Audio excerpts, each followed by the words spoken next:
नमस्ते, मेरा नाम शुभम है और आप मुझे ब्रेन ऑफ बिहार पे देख रहे हैं। पोर्टल की स्थिति बहुत ही दयनीय है, इसलिए अभी पोर्टल से रिलेटेड कोई अपडेट हम आप लोगों को नहीं देंगे। इतना ही जानिए कि अप्लाई रीअप्लाई के चक्कर में सब लोग पड़ा हुआ है और 20,000 तक का डिफिशियंसी हटाने का पोर्टल ओपन है। अब कितना लोग हटाया, क्या भुगतान हुआ, इसकी कोई अपडेट अभी नहीं है मार्केट में। जैसे आएगी हम आप लोगों को बताएंगे। बहुत लोगों का कहना है कि पोर्टल सही से काम नहीं कर रहा है, लास्ट वाले स्टेप में मेंटेनेंस बता रहा है, दिक्कत है। अब ये सही में अपडेट चल रहा है या टाइम पास किया जा रहा है, ये अगले 29 तारीख के पहले ये पता चल जाएगा कि कितना डिसबर्समेंट हुआ है। लास्ट 30 दिन बचा हुआ है इस पैसा को सहारा से भी रिफंड अकाउंट में वापस जाने से। अब देखने वाली ये बात है कि 10-10 हजार वाला ही लॉट चलता है या 29 तारीख के पहले ऐसा भी निर्णय लिया जा सकता है कि जिसका भी क्लेम अप्रूव हो गया है उसको 10,000 से ज्यादा बढ़ा के या अगला इंस्टॉलमेंट दे दिया जाए पैसा खत्म कर लेने के लिए, या नया टाइमिंग ले लिया जाता है सुप्रीम कोर्ट में जाके। ये देखने वाली बात है। तो बस इतना ही पोर्टल से रिलेटेड अपडेट है। अगला अपडेट है सहारा के स्टाफ एम्प्लॉय लोगों का जो केस था, वो 21 नवंबर को उसमें हियरिंग हुआ है और उसका अगला डेट चला गया है 2024 में 2 जनवरी को। ये रहा अपडेट। लेकिन वो केस किस चीज का है, उसका केस स्टडी आज आप लोगों को हम करके बताएंगे। अगर टाइम है तो जरूर वीडियो में बने रहिए, वरना अपडेट इतना ही था। अब ये एम्प्लॉय लोगों के साथ सहारा ने क्या क्या किया, ये हम आप लोगों को इसमें बताने जा रहे हैं। क्योंकि सहारा श्री का जब देहांत हुआ था तो देखे होंगे आप लोग, नारा लग रहा था सहारा श्री अमर रहे। तो अमर होने के पहले वो क्या क्या काम किए अमर होने के लिए, आप लोग देखिए। और इसका सारा हम ऑर्डर में जो लिखा हुआ है, जो सहारा के तरफ से अपना पक्ष रखा गया है, वही बात हम केवल आप लोगों को बताते हैं। सुना हुआ बात हम नहीं बताते हैं। ऑर्डर तो बहुत बड़ा है, 25-30 पेज का ऑर्डर है और ये लेबर डिपार्टमेंट से रिलेटेड है। और उसमें क्या क्या पक्ष है और कहां किस हद तक सहारा गिरी है, आप लोग इस न्यूज को जानिएगा तो आप लोगों को पता चलेगा। जिसमें सहारा के द्वारा सबसे पहले ये बोला गया, एक लेबर कमिश्नर के ऑफिस से ऑर्डर होता है सहारियन कामगार संगठन, ये इन लोगों ने केस दायर किया लेबर डिपार्टमेंट में उत्तर प्रदेश में। इंडस्ट्रियल पीस एक्ट है, टाइमली पेमेंट ऑफ वेजेज का एक एक्ट है यूपी में, कि अगर कोई इंडस्ट्री में पेमेंट डिले होता है तो लोगों का संगठन वहां पे कंप्लेन करके वो संस्था के खिलाफ पैसा रिकवरी करवा सकता है। और जिस तरह से जमीन का रेवेन्यू रिकवरी होता है, उसी तरह से सैलरी अगर वेजेज आपका बाकी है तो रिकवरी करवाना उस डिपार्टमेंट का काम है। उसी सब को पार्टी बनाया गया है सुप्रीम कोर्ट में। 3 ठो लोग हैं सहारा इंडिया से रिलेटेड, एक डिप्टी मैनेजिंग वर्कर, एक मैनेजिंग वर्कर, एक डिप्टी मैनेजर। और 3 लोग हैं, एक यूपी के इंडस्ट्रियल जो एक्ट है उसके चीफ हैं, कमिश्नर हैं इनकम, ये इसके लेबर डिपार्टमेंट के, और तहसीलदार हैं। तो टोटल 6 लोगों का ये इंडिविजुअली क्लेम का केस था जो सुप्रीम कोर्ट में लगा है, और 6 लोगों के खिलाफ में भी था। तो ये गया है केस इलाहाबाद हाई कोर्ट से, और इसमें ये बोला गया था हाई कोर्ट के द्वारा कि इंडिविजुअल लोग केस नहीं कर सकते हैं कंपनी या जो भी सहारा इंडिया का पार्टनरशिप फॉर्म है उसके खिलाफ, और इन इंडिविजुअल लोगों का केस इंटरटेन नहीं होना चाहिए। तो जो लेबर कमिश्नर का ऑर्डर मतलब एक तरह से खारिज कर दिया गया इलाहाबाद हाई कोर्ट से, उसी के अगेंस्ट में सुप्रीम कोर्ट में ये केस चल रहा है कि ऐसे खारिज नहीं होना चाहिए। जो इसका जो पैसा बनता है वो इंडिविजुअल जाए, चाहे संगठन से जाए, चाहे उसका यूनियन जाए, मिलना चाहिए। इसी का मैटर का सुनवाई होना है। अब देखिए इसमें 2 जनवरी को क्या होता है। लेकिन इसके पहले भी ऐसा नहीं है कि सहारा का मैटर किसी कोर्ट में नहीं गया है, वेजेज से रिलेटेड कोर्ट में गया है और संगठन के द्वारा गया था। उसी का जिक्र हम आप लोगों के सामने कर रहे हैं। जिस ऑर्डर में सहारा ने बोला है कि सहारा इंडिया जो है पार्टनरशिप फॉर, इसीलिए हम आप लोगों को बोलते हैं कि कभी भी कंप्लेन करिए, चाहे केस करिए, एंटिटी के खिलाफ में करिए। डायरेक्टर तो आते जाते रहेंगे। कल हम यूट्यूब पर देख रहे थे, जो संदीप कुमार जी जज हैं इसके पटना हाई कोर्ट के, जो सहारा वाला मैटर सुन रहे थे, एक वकील साहब को बड़ा बेजोड़ डांटे हैं इसी बात पर कि चीट फंड की कंपनी थी और केस किए डायरेक्टर के खिलाफ। उन्होंने बोला कि आप लोग कंपनी को पार्टी ही नहीं बनाए, तो सबसे पहले आप लोग पार्टी कंपनी का को बनाइए और कंपनी का नाम, रजिस्टर्ड ऑफिस का एड्रेस प्रॉपर डालिए, प्रॉपर नाम सही से डालिए।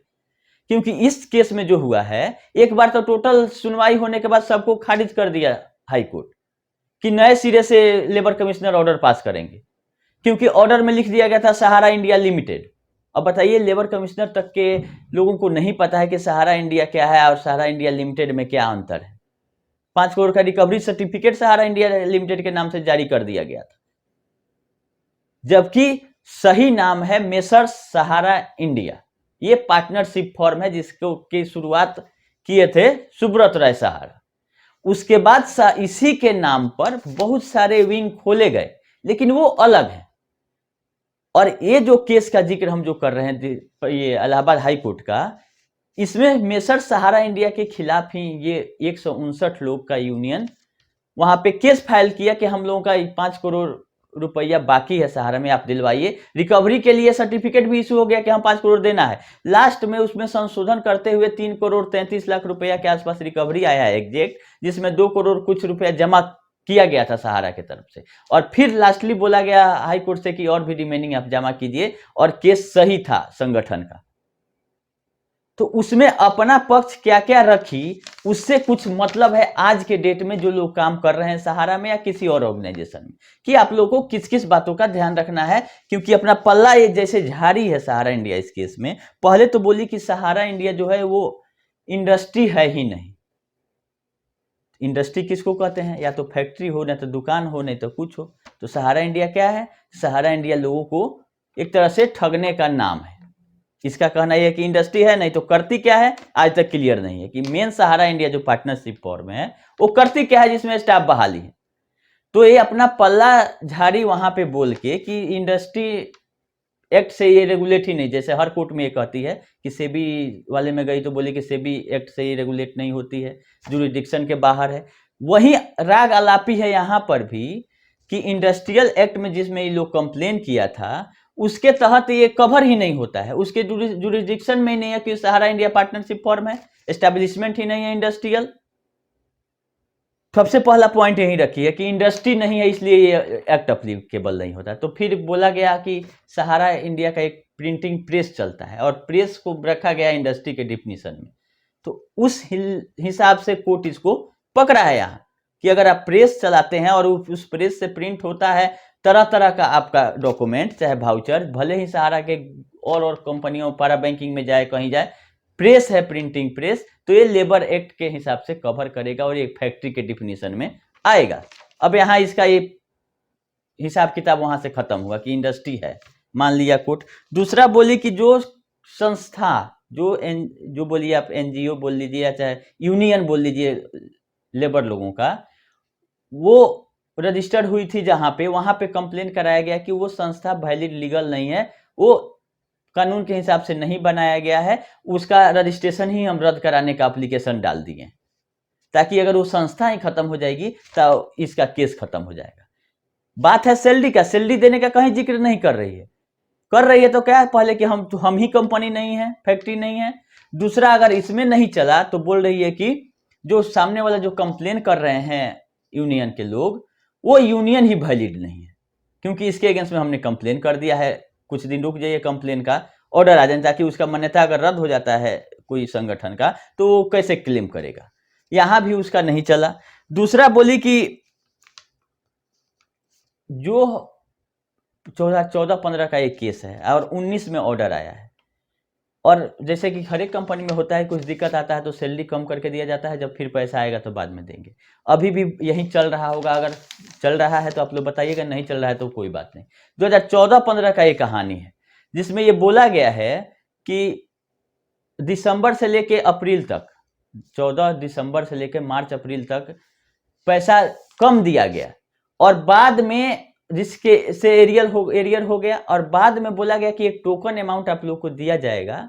जैसे हमेशा बोला जाता है कि कंपनी दिक्कत में है तो तब तक काम चलाने लायक आप पैसा लीजिए, और टोकन अमाउंट पर आपसे रिसीविंग करा लिया गया कि टोकन अमाउंट हम आपको दे रहे हैं, और आप समझ रहे हैं कि मेरा 30,000 सैलरी है और टोकन दिया जा रहा है 10,000, तो आप सोच रहे हैं कि 20,000 मेरा उल्टा चढ़ते जा रहा है उधारी सहारा पर। लेकिन कोर्ट में सहारा बोल रही है कि जो पार्ट पेमेंट आप 10,000 लिए वही फुल पेमेंट है। इस भ्रम में आप मत रहिए कि टोकन अभी मिल रहा है और उधारी सहारा सेबी वाला से पैसा आएगा तो आपको मिलेगा।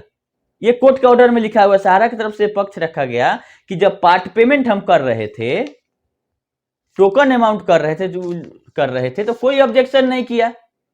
और इसका क्या एविडेंस है कि वो टोकन मनी है? कहीं लिख के दिया सहारा कि 30,000 आपका सैलरी बना, 10,000 लीजिए, 20,000 ड्यूज है।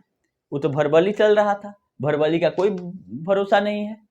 और कोर्ट में वो डिनाई कर गई, बोली कि वो तो फुल ही पेमेंट है। जब ऑपरेशन आप नहीं कर रहे हैं, 10,000 का महीना पे काम कर रहे हैं, तो आपका सैलरी 10,000 है।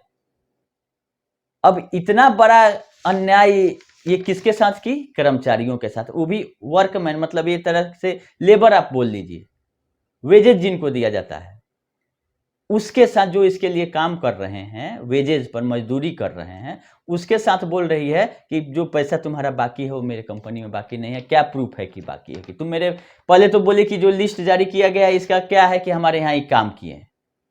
तो अभी लोग जो काम कर रहे हैं वो प्रॉपर सैलरी स्लिप और अपना अपॉइंटमेंट लेटर, और ये जरूर देखिए कि किस कंपनी में आप काम कर रहे हैं, उसका लीगल एंटिटी क्या है। सहारा इंडिया परिवार कुछ कोई लीगल एंटिटी नहीं है, इस ऑर्डर में लिखा गया है।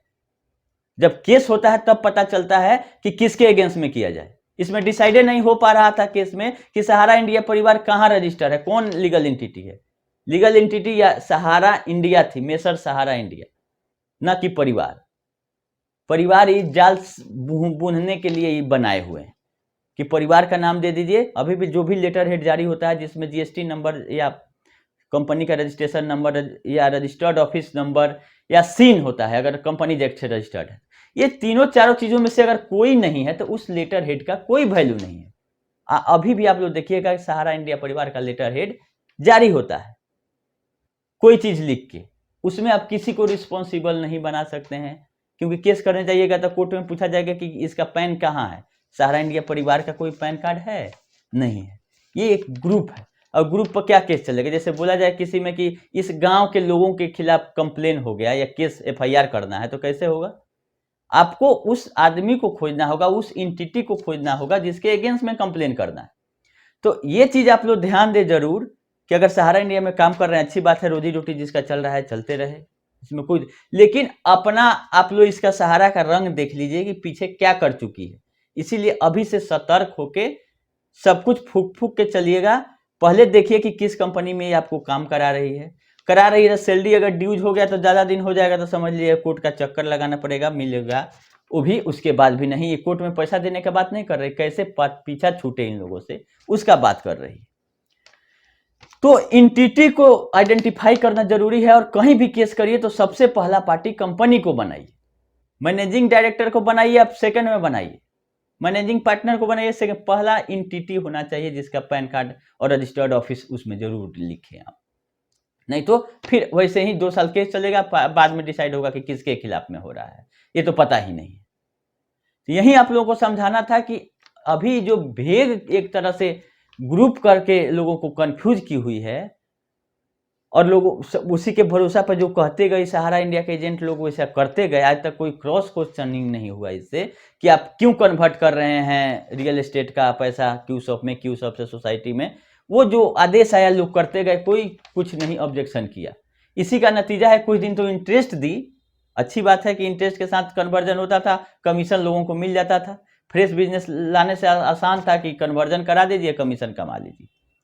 खैर लास्ट में जब कमीशन भी एफडी होने लगा, और जब जमाकर्ता से ज्यादा फंसे हुए हैं इसमें एजेंट, उनका पैसा भी फंसा हुआ है और लाइफ भी पूरा फंसा हुआ है, और वो चाह के भी नहीं निकल पा रहे हैं कि जितना भले भी हमको कमीशन मिला हो वापस ले ले सहारा और जमाकर्ता का पैसा दे दे, लेकिन वो होते हुए नजर नहीं आ रहा है, क्योंकि उसका समय बीत चुका है। जब आपको संभलना था, जब क्वेश्चन पूछना था कि आप क्यूसब का कन्वर्जन कर रहे हैं तो 2 सर्टिफिकेट क्यों दे रहे हैं, ये पूछना था। पॉइंट का क्या इशू है, उस समय आप पूछते तो कहीं ना कहीं ऊपर तक लोग सोचता कि नहीं, अब मेरा एजेंट उतना मूर्ख नहीं है जितना था कि खाली कमीशन देके हम नहीं करा सकते हैं। तो आपका पूंजी ही लेके बैठ गई कमीशन देके। तो ये कहां किस हद तक ठीक है कि बोला जा रहा है कि इतना लोगों का रोजगार चला गया। अगर मान लीजिए कि 1 लाख लोगों का रोजगार गया, तो और 1 करोड़ लोगों को फंसा के 1 लाख लोग रोजगार करें, तो ये किस हद तक सही है? और जो लोग ज़्यादा तेज होता है वो 3 जगह मखता है, तो वही है सहारा इंडिया का। इतना शातिर लोगों को पाल के रखी है ये, कि ये खाली यही दिमाग देते हैं कि लोगों को मूर्ख कैसे बनाया जाए। क्योंकि जब रियल एस्टेट हाउसिंग का आया था तो वही शातिर लोग जो पाल के रखी थी सारा, दिए कि क्यूसॉप बना दीजिए।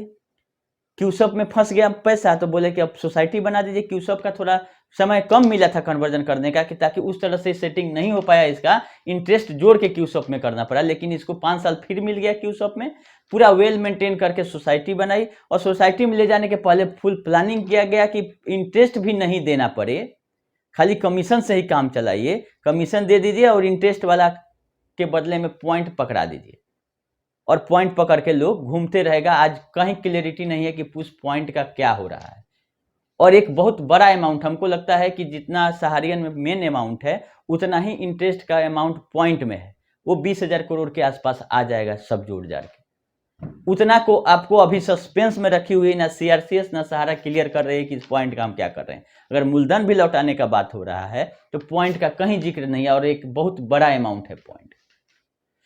खैर, ये आप लोगों को जागरूक करना था कि आप लोग कहीं भी काम करें तो जरूर देखें कि आप किस कंपनी में है, आपसे आपका ज्वाइनिंग अपॉइंटमेंट, या अगर आपको हाफ सैलरी दिया जा रहा है तो इसका क्या प्रूफ है कि ये हाफ सैलरी आपका आगे चल के मिलेगा, और नहीं तो हाफ ही फुल बोल दिया जाएगा कंपनी के तरफ से, जैसे सहारा इंडिया बोली है, तो आप कहीं के नहीं रहिएगा। तो सतर्क रहें, कहीं भी रहें, अपना दिमाग आंख नाक खोल के रहें, नहीं तो पॉकेट से लोग खींच लेगा पैसा। यही सिस्टम है। बाद में कोर्ट कचहरी का चक्कर तो लगाने से क्या हाथ लग रहा है देखिए। हाई कोर्ट ने बोल दिया कि ठीक है सहारा ही ठीक है, तब सुप्रीम कोर्ट में लोग गया है एम्प्लॉय वाला केस लेके। अब सुप्रीम कोर्ट का क्या आदेश आता है, क्योंकि इंडिविजुअल लोगों का केस है, और जो 2015 में आदेश आया था वो एक यूनियन का आदेश था, उसमें पैसा इनको देना पड़ा। 3 करोड़ ही दिए होंगे, 2 करोड़ तो पहले ही जमा कर दिए थे, 1 करोड़ बाद में बोला गया कि नहीं ठीक है, संगठन का रिकवरी में इनका ड्यूज अमाउंट रहना चाहिए। और ये इसमें बोला गया है लेबर लोगों का, कि बहुत सारा सीलिंग है लेबर एक्ट में, कि 50,000 से ज़्यादा आपका क्लेम होना चाहिए, 18,000 से कम सैलरी वाला लोग होना चाहिए, बहुत सारा टर्म एंड कंडीशन है। ऑर्डर को पढ़िएगा तो काफ़ी समय लगेगा, लेकिन लोगों को नट सेल से मतलब है कि क्या हुआ, वही चीज़ हम आप लोगों को बताएं। खैर, पोर्टल से रिलेटेड अगला अपडेट का वीडियो जल्द ही आपको बनाएंगे, ऐसा कुछ अपडेट पॉजिटिव आने दीजिए। अभी के लिए इतना ही, धन्यवाद।